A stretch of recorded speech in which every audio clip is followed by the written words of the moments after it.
Hello, souls and demons, and various listeners in this portal. Today's story is written by getyaisha. And so with that, sit back, grip your seats, and enjoy the show. I'll never forget the first time I met her. I wish I would have just kept walking. Who knows how much better my life would have turned out if I had. Oh, I'm sorry. I'm being rude. My name is Martin and, well, I'm immortal. I know that sounds crazy, but it's true. Unfortunately, it comes at a price. In order for you to understand, I have to go back to the day it all started. I was 12 years old at the time. Back then, things were a lot different. Kids could walk home alone without fear of some pedophile snatching them up to do God knows what. Don't get me wrong, those types have always been around, but back then I guess it wasn't so prevalent. Anyways, I missed my after-school bus, so I was forced to walk home. It was raining that day, which was great for me because I'd always loved the rain. The school I went to wasn't far from my house, but on foot, the trip took close to an hour. In any case, I just made it to the halfway point, which was an overpass I had to walk under to get to my neighborhood. That's where I met her for the first time. I honestly didn't see her at first. I'm still not convinced she didn't just materialize behind me, and considering what I know now, I'm inclined to believe exactly that. I just passed one of those big metal junction boxes when I heard her voice. Hey, do you live around here? When I turned around, I locked eyes with the prettiest girl I'd ever seen. Even at that age, I knew there was something different about her. I swear her skin seemed to almost glow in the shadow of the overpass. She smiled and shrugged her shoulders. Sorry, I didn't mean to scare you. We just moved into this neighborhood and I don't know my way around. She made me nervous. I remember stumbling through my words trying to talk to her. Yeah. What street do you live on? She shot me this little smirk, and her eyes lit up. I don't know if it's just me recalling it wrong, but I remember her eyes literally getting brighter, but only for a second. When she blinked, they were back to normal and she let out a sigh of relief. Burke, if you can get me there, I can do the rest. The street she was looking for was 2 blocks over from my house. Since we had to pass right by it, I decided to drop off my backpack along the way. When we got to the yard, she stopped and stood near the curb while I ran inside. I'm an only child. My mother worked a lot, so she wasn't home, and my father passed when I was 3, so I had my own key. When I got back, she was still standing at the edge of the yard staring at the house. She had this odd, blank expression on her face, till I closed the door and she snapped out of it and smiled at me. When we got to her street, she smiled and thanked me and then walked off. I didn't realize it till I got home, but she never told me her name. It was months before I saw her again, and found out her name was Marissa. This is where things got weird. It was summer, and at this point, it was blazing hot outside, but this wasn't going to stop me from riding my bike. I was cruising through the neighborhood headed for the trails near the railroad tracks. That's where everyone used to go because there wasn't really that many places to hang out. I was 2 blocks away when I saw her. She instantly smiled and waved, so I rode over and stopped. While we were talking, I spotted an old man walking towards us with an angry look on his face. He was wearing a dark-colored suit and tie, which I thought was insane considering how hot it was. When Marissa saw him, she rolled her eyes. It's my dad. Shit. I have to go. See you around, Marty. As I watched the two of them walk away, I realized neither of them were sweating. Something about that stuck in my mind. I didn't see her again for 6 years. I was 18 and honestly, not much had changed in my life. Art and writing were how I spent the majority of my time, and on occasion I would walk to the movie theater. They used to have Midnight Madness at the theater every Friday night.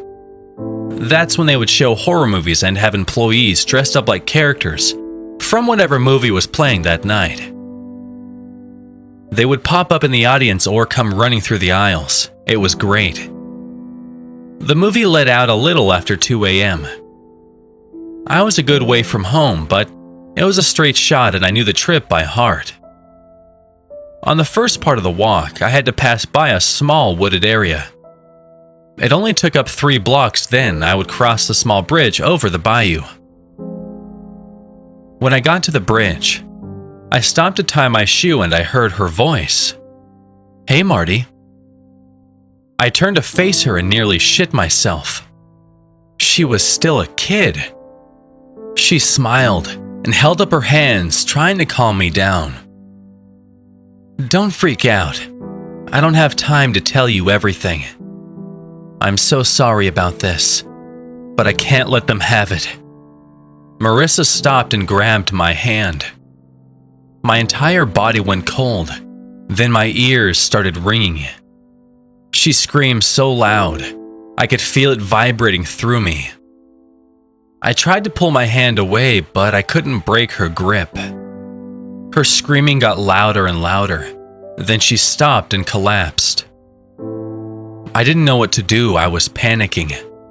Picking her up, I tried to run the rest of the way home to get help, but after a few steps, her body started dissolving in my arms.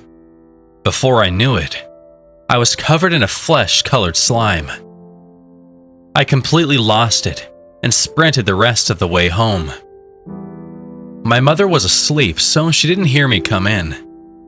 I got straight in the shower and scrubbed myself raw, trying to get the image of what I'd seen out of my head.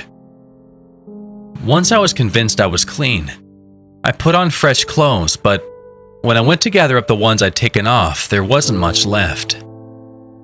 Whatever that stuff was, it turned everything it touched to a fine powder. After I cleaned the mess, I tried to go to bed. In hindsight, I should have called the police or told my mother, but I wasn't thinking like that at the time. When I woke up the next morning, I didn't feel well. I spent that whole weekend balled up in bed. By Monday, I wasn't feeling much better, so I wound up staying home.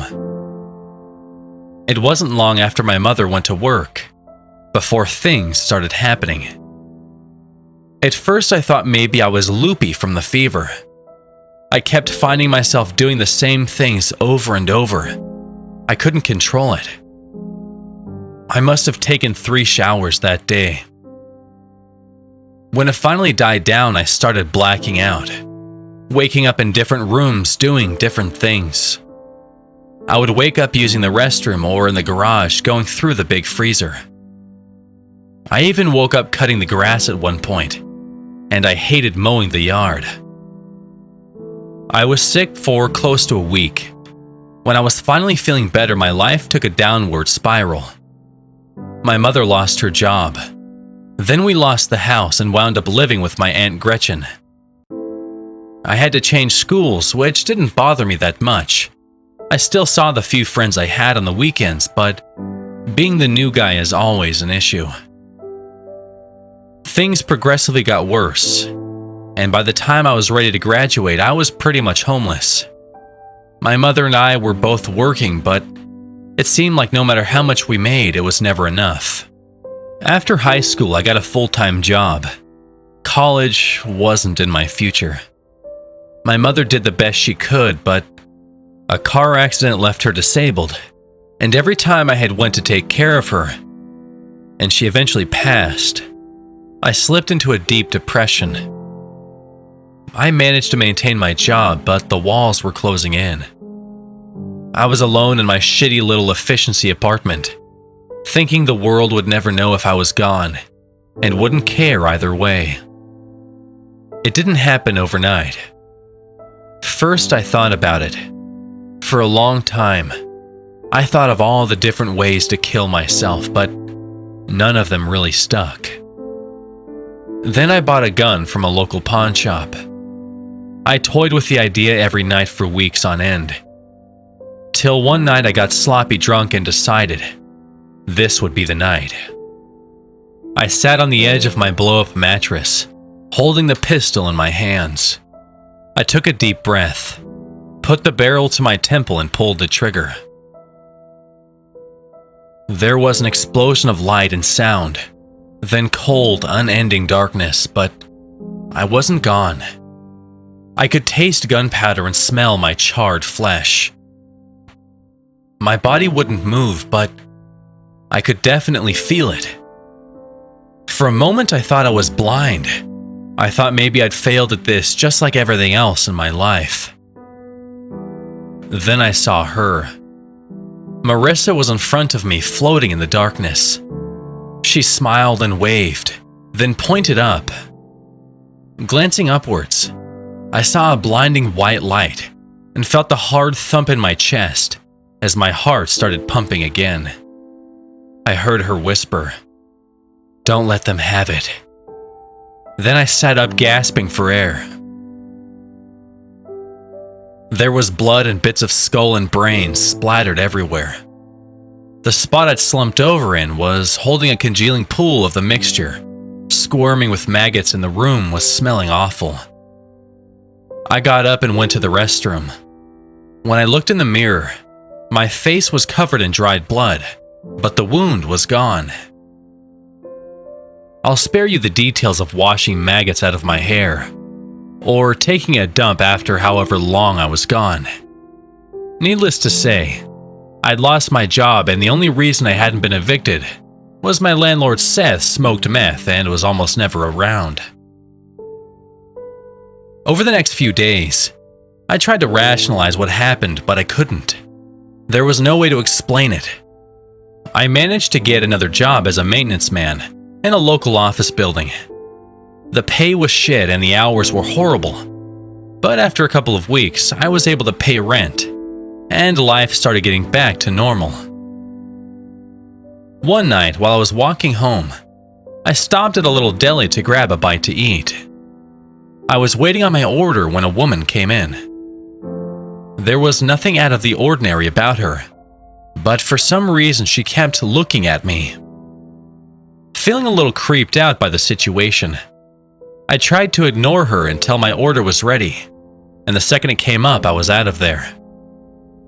I'd walked maybe a block or so before I heard someone calling out, "Excuse me, hey, wait!" I turned around to see the same lady jogging towards me with something in her hand. I almost ran till I noticed what she was carrying. It was my wallet. She waved it in the air and made her way over to where I was standing. "You dropped this. You should be more careful. A lot of people wouldn't have given it back." Handing it to me, she smiled and I thanked her. She told me her name was Deborah. We talked for a minute or two, then parted ways. When I got home, I checked my wallet.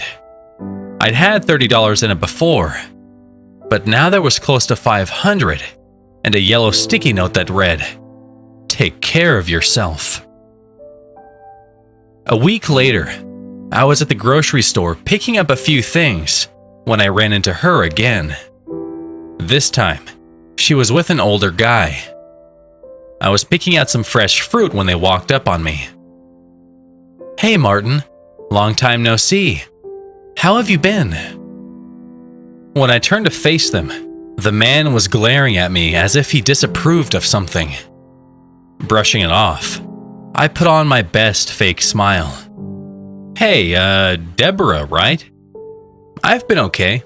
How are you doing?" She seemed pleased that I remembered her, but the man she was with kept giving me that same sour look. "Don't mind him. This is my Uncle Gary. He looks at everyone that way. Anyhow, I'm glad I ran into you. There's a meet and greet going on at the community center. You should come. There's going to be a lot of people there. I can introduce you to a few. You really shouldn't be alone all the time."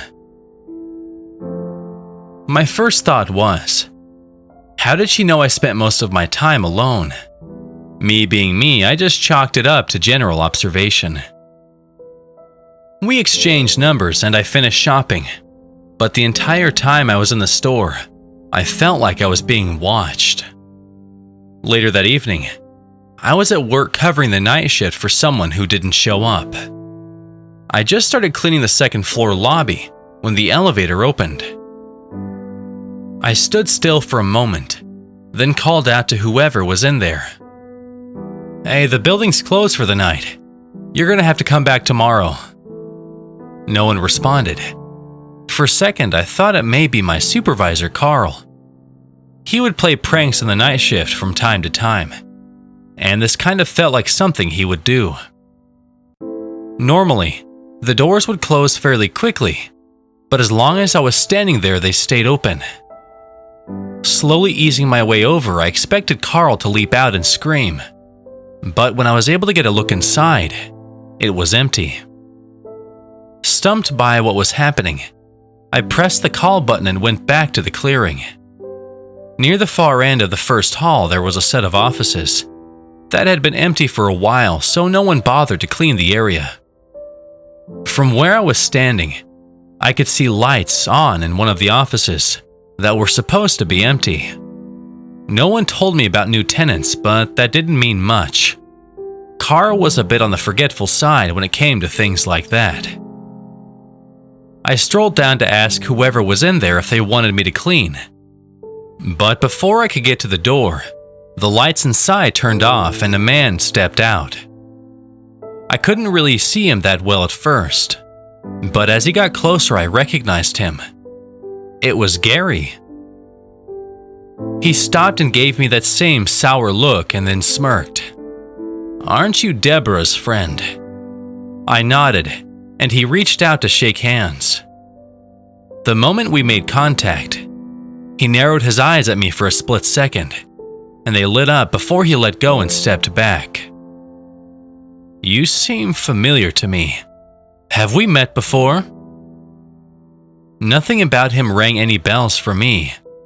Before the grocery store, I'd never seen him a day in my life.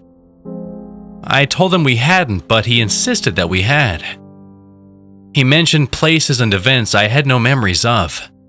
He knew things about me like where I'd grown up and my mother's name, but I had absolutely no clue how.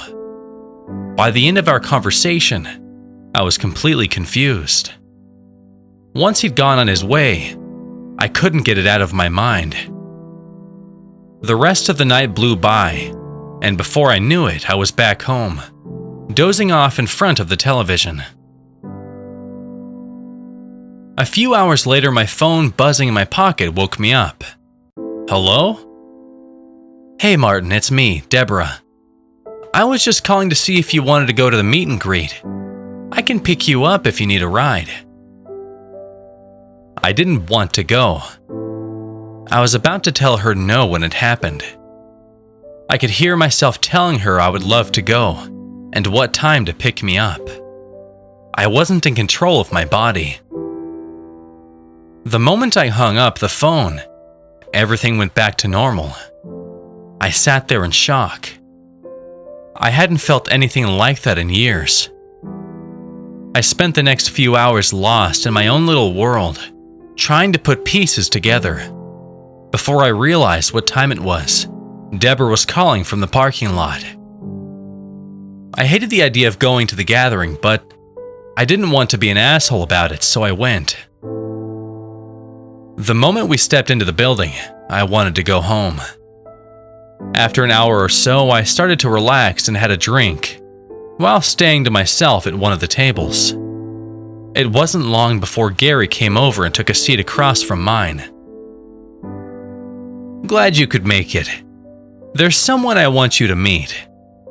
He waved a nice-looking lady over to the table. "Martin, this is Stephanie. She's the hiring manager at my office. I've told her all about you and she has an offer. I'm going to get drinks for the table. I'll be right back." With that, he excused himself and walked away. Stephanie smiled and then took a seat. "I guess I'll get straight to the point," she laughed, trying to lighten the mood a little. "No one wants to talk about work while they're at a party. Just come by the office and I'll give you the details. So, how do you know Gary?" When I told her how we met, she gave me an odd look. Before she could respond, he came back with 3 drinks. Stephanie smiled and took hers, then excused herself and walked away. Shrugging it off, Gary passed me a drink, then told me he would be back as he was called away by someone waving him over. Taking a sip, I got up and walked over to a bulletin board that was covered in flyers and different event postings. Most of the things on the board were old, some going back years. I was pretty sure no one used things like that anymore, but it was still kind of fun to look at.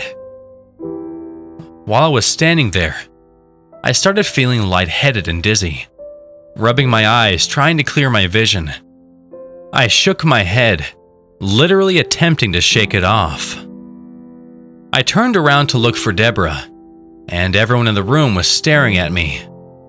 When I tried to speak, "What is everyone looking at?" my words came out slow and distorted. Out of reflex, I glanced down at the cup in my hand, realizing I'd been drugged. Then everything faded to black. When I came to, I was lying in bed. I wasn't tied up or restrained, but I had no idea where I was. There was no furniture other than the bed.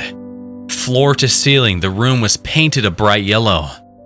Something about the color made it hard for me to think straight. I couldn't form complete thoughts as long as my eyes were open. I had to lay there with them closed, just to keep myself from losing my mind. I don't know how long I was in there. There were no windows, no clocks, and the lights never went off. During the time I would have my eyes open, I would try to escape, but I kept forgetting why. I would get distracted, or just outright wind up doing something else. Finally, after what I can only assume was days, a speaker hidden somewhere in the room chimed, and a familiar voice spoke to me. "Hello, Martin. I want to tell you a story. Once upon a time, there was a special little girl who was given a gift. Something so magnificent, if anyone were to hear about it, they would want it for themselves. The problem was, the girl was too young to understand the gift. It was given to her much too early in her life. The thing about this gift that makes it so special is it could only be used in death. Unfortunately for the little girl, she was born into the wrong family and she died young. When the gift brought her back, she was stuck as a child. For years, her parents kept her locked away. And eventually, they died and she was left all alone, locked in a hidden room behind the walls of their home. She was discovered 6 years later alive, and not a day older. When she was found, the first thing she did was run away. The girl vanished and took the gift with her. The family reported the incident to the police, but she was never seen again. That's where you come in, Martin. We believe she gave it to you, and we want it. It was Gary, but every word out of his mouth just shoved more questions into my brain. All I could think of were the last words Marissa said to me. Don't let them have it. I yelled and cursed, telling Gary I would never give it to them, as if I knew how in the first place. He just laughed and told me one way or the other, they would take it from me. A few minutes later, the door opened, and 2 men dressed in riot gear came rushing in. I did my best to fight them off, but in the end, there wasn't much I could do. One of them clubbed me over the head, and they dragged me out into the hallway. They took me to another room and strapped me to a chair before leaving. A while later, Deborah and Gary walked in, followed by several others who formed a circle around us. Gary stood next to me and spoke to everyone. Followers of the light, we found the gift. Starting tonight, each of you will be given the chance at eternal life. If it is given, so shall it be received. All of them started chanting those words, while Deborah rolled in a pushcart carrying all sorts of cutting utensils and various weapons. Each of them took one item, then got back into their spots. Gary pointed to the first person in line, then asked her if she was prepared. Nodding her head, she stepped over to me, clutching a knife in her hand. She repeated the words, "If it's given, so shall it be received," then plunged the knife into my chest. First came the pain, followed by the nauseating sensation of cold steel scraping against bone. It wasn't a cinematic death. There was nothing reflective or cathartic about it. I didn't see my life flash before my eyes, or have a moment of clarity. The room around me faded to black, and I was suddenly back in that dark space. I could still hear them chanting in the distance. Slowly, it dwindled down to one voice, and after some time, a light appeared over my head. When I looked into it, I felt my body restart, and I gasped for air. As my vision cleared, I could see the woman who'd stabbed me kneeling in front of me, still chanting. When she saw I was awake, her eyes filled with tears and she got quiet. Silently sobbing, she stood and went to the door. She tapped on it twice, then stepped back and put her head down. When the door opened, Gary walked in carrying a pistol. He glanced over at me, then back to her, before raising it and shooting her in the head. He looked at me and smiled. "You can stop all of this by simply giving it to us. Sacrifice yourself for the greater good." I was honestly speechless. I'd never seen anyone die. All I could do was stare at the body still twitching on the floor. Gary snapped his fingers to get my attention as he stepped closer to me. "This doesn't have to be hard. You don't have to keep going through pain. Release it willingly to those more deserving, and this can all be over." The reality of the situation was, I didn't want to live. If I could have given it to them, I would have, but I didn't know how.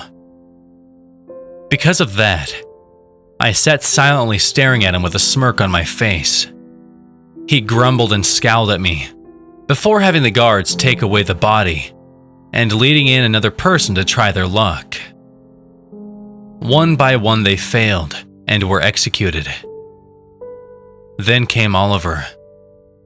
I know his name because the psycho introduced himself just before starting up a chainsaw and hacking me to bits.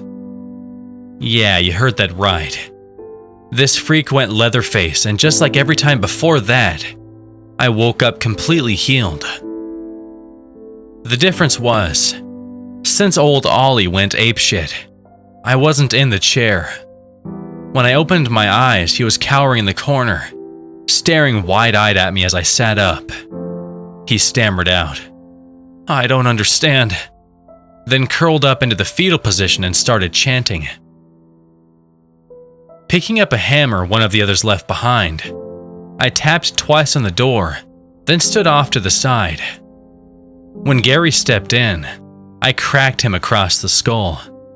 He hit the ground, making a sound that'll probably be stuck in my head forever. Moving as fast as I could, I grabbed the gun and made a run for it. When I hit the hall, I realized I was in a house. There were framed pictures on the walls of all the people who tried to kill me. At the far end of the walkway, I could see stairs leading down. I glanced back over my shoulder and saw there was a window behind me, but there were bars protecting them from the outside. The moment I moved for the stairs, a door to my left swung open and a guard rushed me.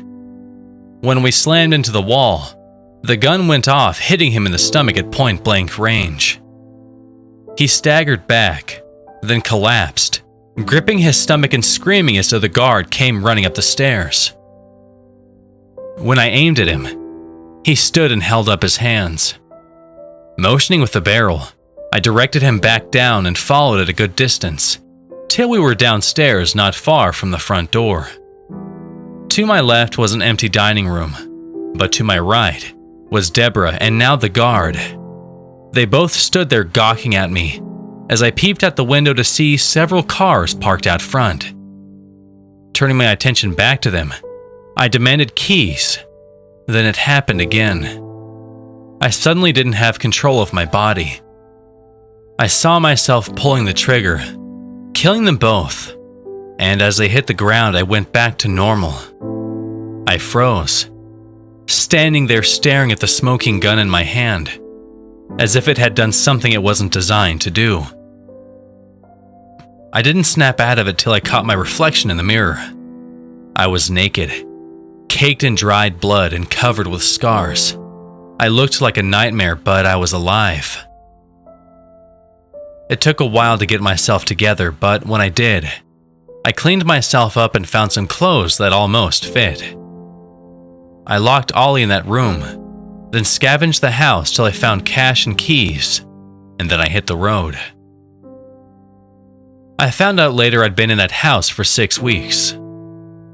I don't know who the followers of the light are, but they haven't stopped coming after me. Luckily for me, not being able to die is a great way to make a living. I have been robbing everyone that comes after me. There was this one time in Vegas you just wouldn't believe. But that's a story for another time. I have to be moving along now. Texas has gotten a little dangerous these last few years. It's time for me to move again. If I don't get snatched up, I might come back and share some more. Till next time, this is Martin signing off.